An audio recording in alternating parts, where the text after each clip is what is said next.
कीजिएगा, इसमें मत कीजिए ना, ठीक है। हाँ। नमस्कार, मैं GRS न्यूज़ के लिए गिरीश चक्रवाल। इनको जानिए कि अभियान के लिए हम आज आपको ऐसे शख्स से रूबरू करा रहे हैं जो कि बिहार के रहने वाले हैं और सेवानिवृत्त शिक्षक हैं, जिन्होंने कि अपने कार्यकाल में अर्थशास्त्र और इतिहास की शिक्षा अपने छात्रों को दी है। हम आपसे उनका परिचय कराते हैं। आप हैं जो मूल रूप से बिहार के निवासी हैं, जिला वैशाली के। हाँ, निखिल कुमार सिंह जी, टुनटुन सिंह, हाँ। जिनका उपनाम है, क्योंकि बिहार में उपनाम से बहुत चर्चा होती है और वहाँ उपनाम वैसे तो भारत देश के अधिकांश वहाँ जाना जाता है, लेकिन बिहार में उपनाम लगाने की चर्चा कुछ ज़्यादा है। निखिल जी नमस्कार। निखिल जी, रामचरितमानस हिंदुओं का एक प्रसिद्ध ग्रंथ है। जी हाँ। और आपने देखा होगा कि आपके यहाँ के प्रांत के जो शिक्षा मंत्री चंद्रशेखर जी थे, उन्होंने रामचरितमानस पर सवाल खड़ा किया। हालांकि मुख्यमंत्री ने उनको उससे संबद्ध नहीं किया, लेकिन अभी भी वो पद पे बने हुए हैं। इस संबंध में आप क्या कहेंगे? क्या उनका बयान ठीक था या ठीक नहीं है? नहीं, उनका बयान गलत था। उन्हें तुरंत अपने पद से इस्तीफा दे देना चाहिए था। इस बयान के रामायण पर जो भी आदमी कमेंट करते हैं गलत तरीके से, वो नहीं होना चाहिए। रामायण हमारे हिंदू समाज का एक पौराणिक पुस्तक है, उसके खिलाफ हमको बोलने का अधिकार नहीं है।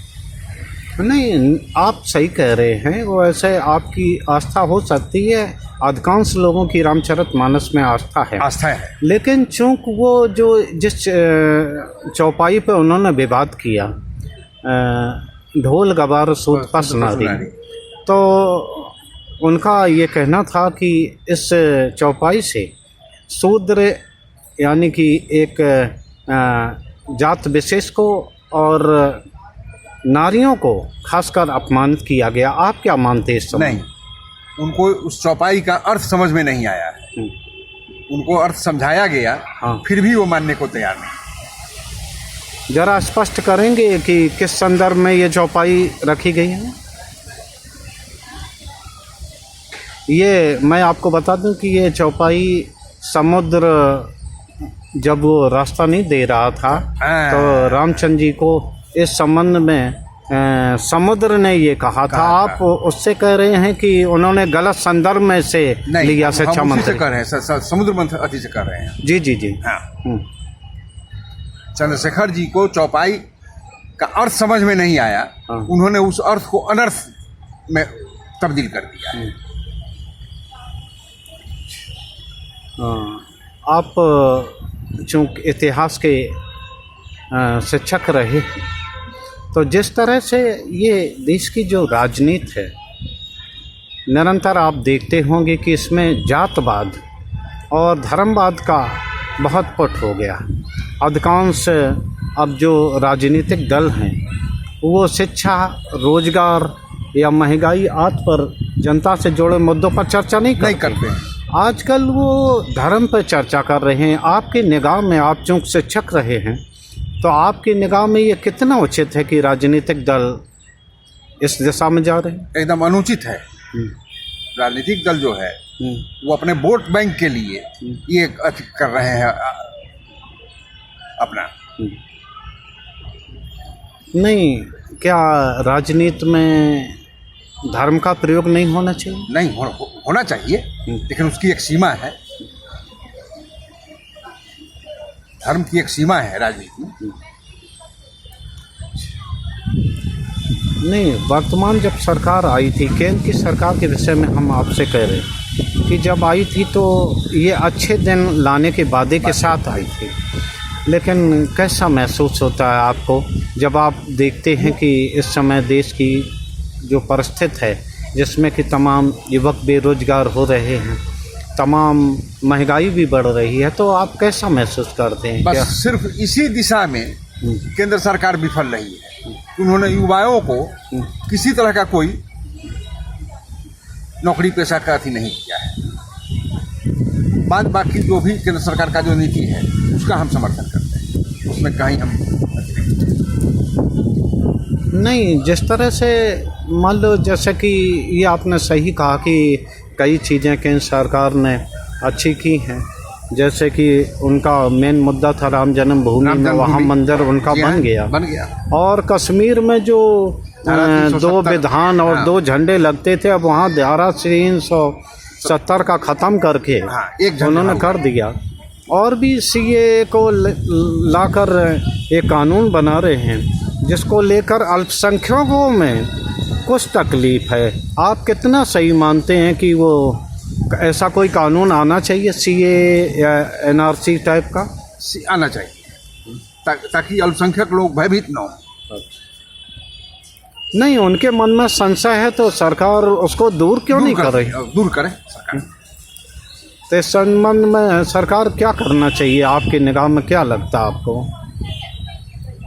देखिए, सरकार को अल्पसंख्यकों को अपने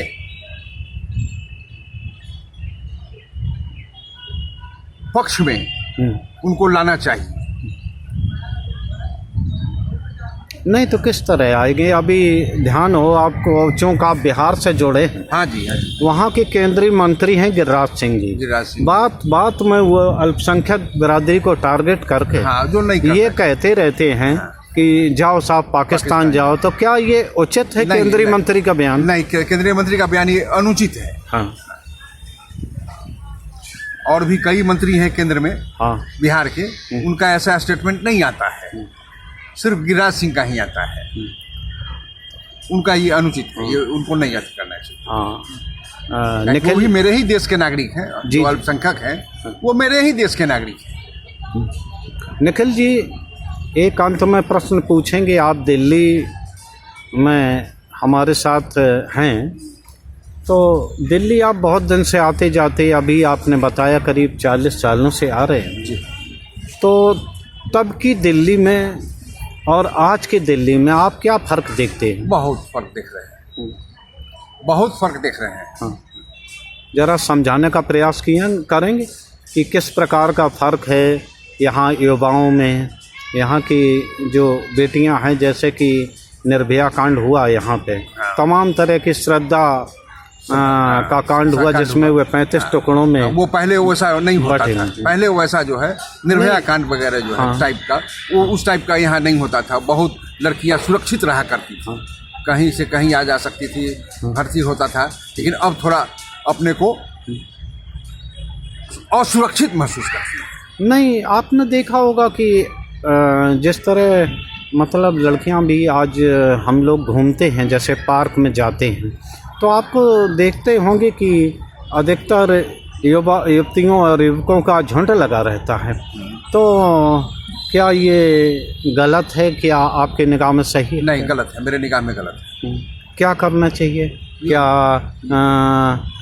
बच्चियों को, नवयुवक और नवयुवतियाँ जो अभी हाथ में हाथ डाल के घूमती है जी, ये हमारे भारतीय अथी के खिलाफ में, भारतीय संस्कृति के खिलाफ जी। नहीं, क्या आप चाहते हैं कि अर्धनग्न होके घूमना ये हमारे भारतीय संस्कृति में नहीं? निखिल जी, बहुत अच्छी आपने बात कही, लेकिन आप क्या चाहते हैं कि महिलाओं को फिर से घर की चहरदारी दीवारी में कैद कर दिया जाए? नहीं, मैं ये इससे मैंने सहमत नहीं। हाँ, लेकिन एक सीमा होना चाहिए। होना चाहिए। धन्यवाद निखिल जी। तो ये थे हमारे निखिल जी, ने बेबाकी से सभी प्रश्नों के जवाब दिए। और आपको ये वीडियो कैसा लगा, आप हमें हमारे इस बात का कमेंट करें और शेयर करें, और कमेंट कर हमें लोगों को ज़रूर बताएं कि अगर आप असहमत दर्ज करते हैं तो वो भी बताएं, जिससे कि हम उसमें सुधार करें। धन्यवाद।